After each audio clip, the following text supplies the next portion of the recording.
Bagus, aku menunggumu di alam iblis Halloween. Harus kembali, kata Yu Yan sambil tersenyum. Saat ini dia seperti gadis kecil. Di samping, bisakah Anda memberi saya peta bintang lain dari dunia kuno makhluk abadi dan iblis? Xiao Yan tidak sopan. Saat ini, saya tidak bisa lagi merasakan tiruan Zuci. Jika tidak ada peta bintang ini lebih sulit daripada mencari jarum di tumpukan jerami. Yu Yan tidak berkata apa-apa, langsung mengirimkan peta slip giok tentang dunia kuno abadi dan iblis. Cukup detail sekali apa yang Anda cari, Anda seharusnya dapat menemukannya. Terima kasih, Tuan Yu Yan. Xiao Yan menangkupkan tinjunya dan menangkupkan tangannya. Kamu dan aku sudah jujur satu sama lain. Kenapa kamu begitu sopan? Yu Yan mengangkat tangannya. Saat Xiao Yan mendengar ini, mulutnya tiba-tiba bergerak. Mata orang lain kecuali Zhonggu dan orang lain yang menyaksikannya dengan mata kepala sendiri, semuanya tampak aneh, terutama Luya dan Wei Feng bahkan lebih terkejut lagi. Keduanya saling memandang tapi dia tidak berani mengucapkan sepatah kata pun. Xiao Yan terbatuk 2 kali. Tidak berkata apa-apa lagi. Angkat tanganmu. Kompas yang diberikan oleh Yu Yan muncul di kaki Xiao Yan. Terlepas dari tekstur kompas ini, mereka jauh lebih kuat dari apa yang pernah dilihat Xiao Yan sebelumnya. Tentu kecepatan ledakannya adalah yang paling mencengangkan. Jadikan Xiao Yan berubah menjadi pelangi.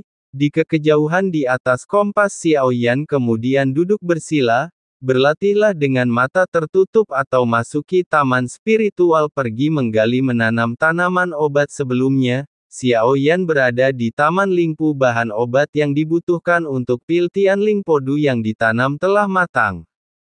Tapi jika Xiao Yan tidak membutuhkannya sekarang, hanya saja tidak mengambilnya, tapi biarlah mencapai efek pengobatan tertentu, pil pemecah racun Tianling dimurnikan dengan cara ini. Efek pengobatannya akan lebih kuat. Selain itu, efektivitas pil Tianling Podu biasa saat ini masih jauh dari cukup. Pil pemecah racun Tianling yang berkualitas lebih tinggi perlu disempurnakan. Tentu selain pil pemecah racun Tianling, Xiao Yan lebih memperhatikan bahan obat untuk memurnikan pil tubuh dewa dan iblis. Mungkin kita bisa mendapatkan lebih banyak harta dari kesepakatan dengan Qi. Tentu sebelum itu, Anda setidaknya harus mendapatkan kepercayaan Qi. Xiao Yan sebelumnya menyempurnakan pil tubuh dewa iblis, tapi kesepakatan dengan Qi adalah 3 koin. 2 koin dibayar di muka. Pada saat itu, hanya 1 pil tubuh dewa iblis yang dimurnikan. Bahan obat sekarang sudah cukup, kita harus cepat dan menyempurnakan 2 lainnya. Segera, kuali obat muncul di depan Xiao Yan. Api membubung di atas kompas, berbagai bahan obat ditangguhkan. Memurnikan bahan obat ini sebenarnya tidak terlalu sulit. Pil, seperti pil tubuh dewa dan iblis, apa kualitasnya, yang terpenting masih bergantung pada kunci untuk menyempurnakan ramuan ini. Darah dewa asli, di antara bahan obat yang diberikan oleh Qi, darah dewa asli lebih rendah dan kotorannya berbintik-bintik. Efek ramuan umum yang dimurnikan untuk dewa dan iblis tidak akan lebih baik. Darah ini bukanlah darah esensi untuk Xiao Yan. Setetes darah tidak akan membahayakan tubuh, tapi pil tubuh dewa dan iblis dimurnikan dengan darah dewa aslinya sendiri. Ada perbedaan besar antara itu dan apa yang diberikan Qi. Pil tubuh dewa dan iblis ini dapat dianggap sebagai kekuatan Xiao Yan. Diberkati oleh darah ilahinya sendiri, tak perlu dikatakan, kualitasnya bagus. Kedua pil umum dewa dan iblis ini akan menyempurnakannya dengan lebih baik. Itu harus terlihat di mata Qi. Tidak akan ada masalah dengan level alkimia saya. Xiao Yan sudah mulai menyempurnakannya saat ini. Sudah memiliki 1 pengalaman pemurnian, jadi Xiao Yan mengetahui urutan bahan obat ini. Secara alami akan menjadi lebih mudah untuk disempurnakan. Dalam ketiadaan yang bisa Anda lihat, hanyalah seberkas api yang melesat ke ujung. Dilihat dari slip giok yang diberikan oleh Yu Yan, masih ada jarak antara tempat ini dan sekte boneka ilahi yang dicari Xiao Yan. Namun selama periode ini akan memberi Xiao Yan cukup waktu untuk menyempurnakan ramuannya. Selain ramuan umum para dewa dan setan, ada juga 4 pil 9 yang naga sejati yang dipercayakan. Adapun ramuan beracun yang dipercayakan ke-6, Xiao Yan tidak akan pernah mengeluarkannya dari Suyu lagi, belum lagi membantunya memperbaikinya. Bahkan Xiao Yan, pil 9 yang naga sejati yang dipercayakan oleh Si, mengambilnya kembali untuk memperbaikinya. Komisi menjadi orang pertama yang menyempurnakan 7. Bagaimanapun, pil ini bisa ditukar dengan barang di tempat Ki, daripada bantuan lebih realistis menukar sesuatu dengan sesuatu. Dan sekarang Xiao Yan lebih banyak kebutuhan untuk bisa bertukar daripada mendukung. Sekte boneka Sen kunci besi menghubungkan peti mati yang tak terhitung jumlahnya, menjadi satu di bawah peti mati, tergantung bintang berbentuk aneh. Bintang besar ini itu sebenarnya diukir menjadi tengkorak besar. Angka-angka berlalu lalang atau duduk bersila di peti mati. Bawa peti mati di belakang Anda tanpa terkecuali semua membawa peti mati. Dan saat ini sebagian besar orang berkumpul di tengah alis bintang tengkorak itu. Ada sebuah altar di sini. Di altar ini, lautan darah melonjak.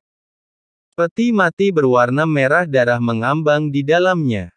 Di sekitar altar 7 atau 8 sosok duduk bersila. Kedua tangan terus-menerus membuat rahasia, eksistensi yang sepertinya ada di peti mati pemurnian. Tubuh ini mengandung semangat dunia yang kaya, jika berhasil disempurnakan waktu yang diberikan pasti akan menjadi salah satu raja boneka dewa. Saat aku mengetahuinya menaburnya ke dalam racun iblis, setelah membunuh jutaan nyawa baru kemudian ditekan roh jahat ini, cukup untuk membuatnya kehilangan kecerdasannya. Sekarang juga waktu terbaik untuk melatihnya menjadi boneka dewa. Masing-masing dari kalian mengorbankan boneka dewa. Asalkan bisa disempurnakan, dia pasti akan menjadi salah satu dari 10 dewa sekte kita. Pemimpin di antara mereka selesai berbicara. Sosok-sosok di sekitarku tidak ragu-ragu. Dari peti mati di belakang mereka, mereka semua mengulurkan telapak tangan mereka yang layu, seolah-olah hanya tersisa kulit dan tulang. Kemudian angka-angka ini, dan saat meninggalkan peti mati sosok kurus ini, sebenarnya ada asap putih. Sesaat kemudian dia benar-benar kembali ke wujud manusianya, tampak seperti orang biasa. Sosok-sosok ini bergegas langsung ke kolam darah tanpa ragu-ragu. Saat menyentuh darah di genangan darah seolah dicairkan oleh magma, tiba-tiba itu meleleh menjadi darah. Cahaya berdarah bermekaran, di altar peti mati itu mulai semakin bergetar, seolah-olah makhluk di dalam peti mati itu akan meledak keluar. Kemudian beberapa orang segera mengambil tindakan di bawah tekanan terus-menerus, peti mati itu perlahan berhenti. Segera, semburan raungan rendah seperti binatang buas keluar dari sana. Saat aku mendengar suara ini, pria berkepala wajahnya ditutupi dengan garis-garis hitam dan putih. Tiba-tiba dia tertawa terbahak-bahak dan gila. Selesai, ini pasti akan menjadi boneka dewa terkuatku. Tawa liar pria itu bergema di atas altar. Tapi saat ini saat Xiao Yan sendiri mendekat, beberapa gambaran berbintik-bintik muncul di benaknya, ada darah di depan matanya. Vitalitas klon Zuci menghilang dengan cepat. Sudah terlambat. Xiao Yan sedikit mengernyit. Tidak ada yang bisa dia lakukan dalam situasi ini. Terus perbaiki obatnya.